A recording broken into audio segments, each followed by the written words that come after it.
There's 10 years of play that you don't have. And the same way I look at other people and I'm like, man, why does X person have this type of thing?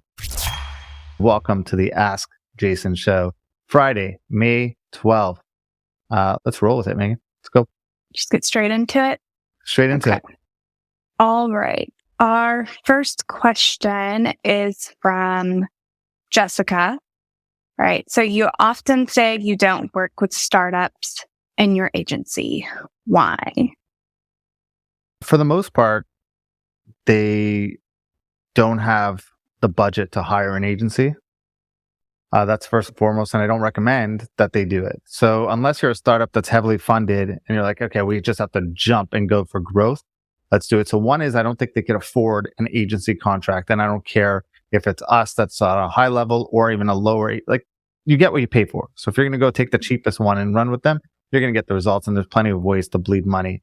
But also most importantly is it takes a lot of creative, a lot of testing, there's budget in order to run with it. And most startups don't have that budget or can make that investment into their advertising right off the bat. So if you're starting from scratch, I usually say, look, if you have the money, yes, advertising, online advertising is the best and fastest way to do it.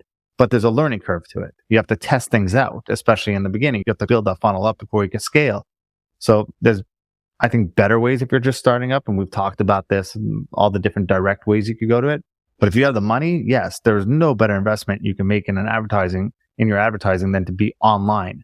However, if you don't, and most startups don't, you're not going to get away with trying to spend $25 a day, spending $25 a day trying to grow a $8 million business or to sell your $500 product or service.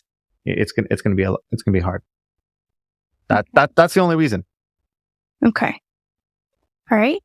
What is the biggest reason someone or a brand would fail at online advertising? And don't numbers. Say knowing the numbers. Okay. That's from Dominic. So not knowing the numbers, lack of strategy. They don't have a game plan. They don't have a strategy on how to see things out. They don't know what success looks like.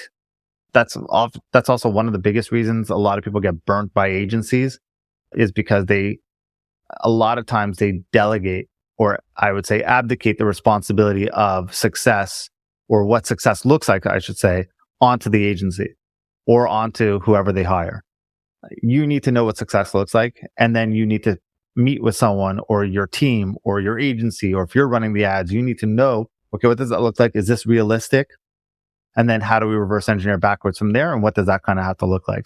Usually it's a lack of strategy or a game plan, but also probably with a mixture of impatience. They turn off ads it's how do you fail in online advertising and not numbers related. So impatience, they turn off their ads too early. They expect results right away. They try to spend $1 and get $15 right out of the gate. So impatience comes from not having a strategy. So I think it's a combination of both. If you don't know what the game plan looks like and you don't know where you're going, then you're going to be impatient the whole way there because you don't know what you want and you're just trying to go somewhere fast. But if you know the game plan and you can reverse engineer, everything's just a step towards that direction, you could play that longer game. So it comes down to like plant the seeds, right? So everyone wants to plant a tree. That's not how life works. You plant the seeds, you soil the ground, water it, you wait, and a tree comes. No one just really plants a tree. Yeah. Oh, great analogy. Okay. All right. This one's from Shane. You teach a lot of what to do, but you don't go too deep into how to do it. Why not?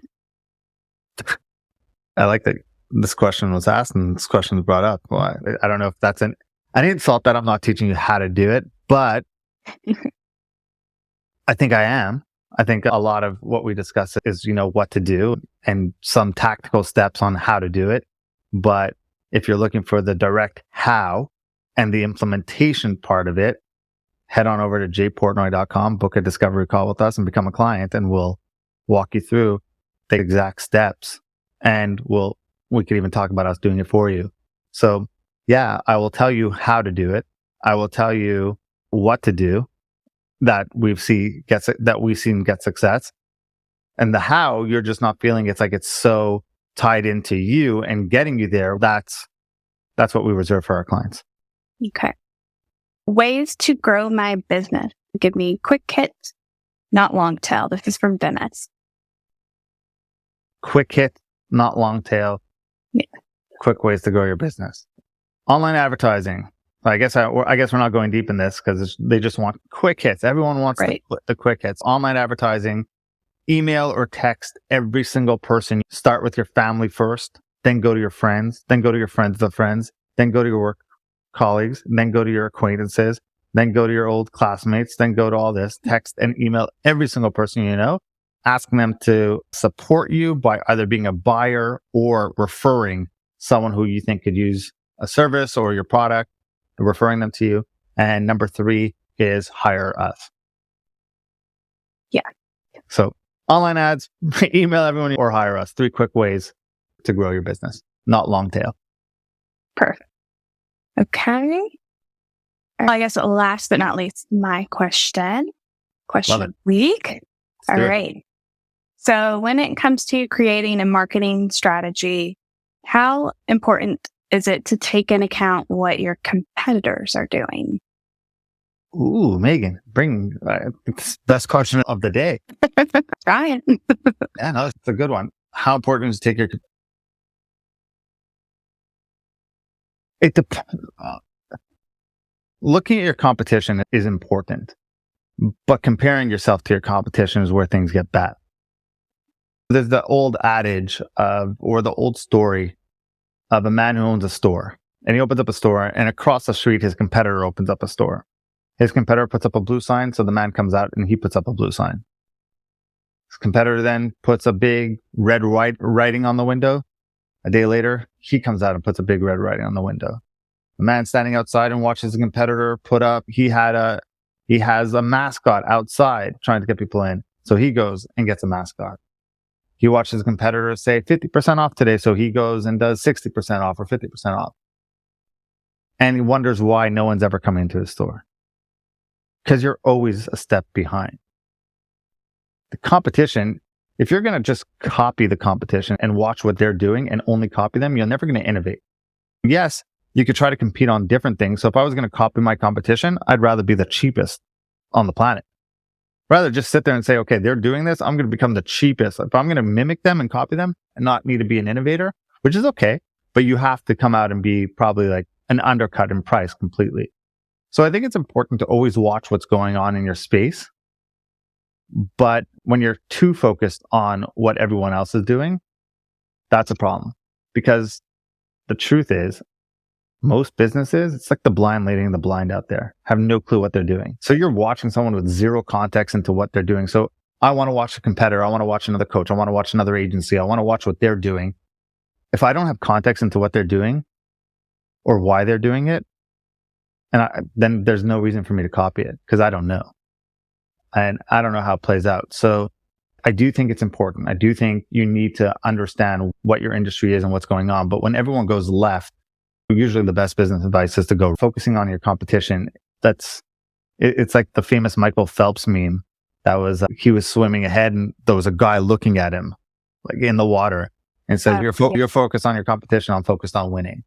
You're focused on me. I'm focused on winning. That's what I would say about that. But I do think you can't turn a blind eye to what's going on. If everyone in your industry sits there and says they're doing something completely different and they realize something and you don't, that's a different story. But I try not to focus too much. I don't really pay attention to what other agencies are doing. If I'm going to pay attention to what other consulting or coaching programs are, I'm usually a part of them and I'm watching the people build through it. And then I bring back the best of that and I bring that back to our clients. But it's less mimicking and more modeling. Okay. And trying to be more like innovative. You have to be.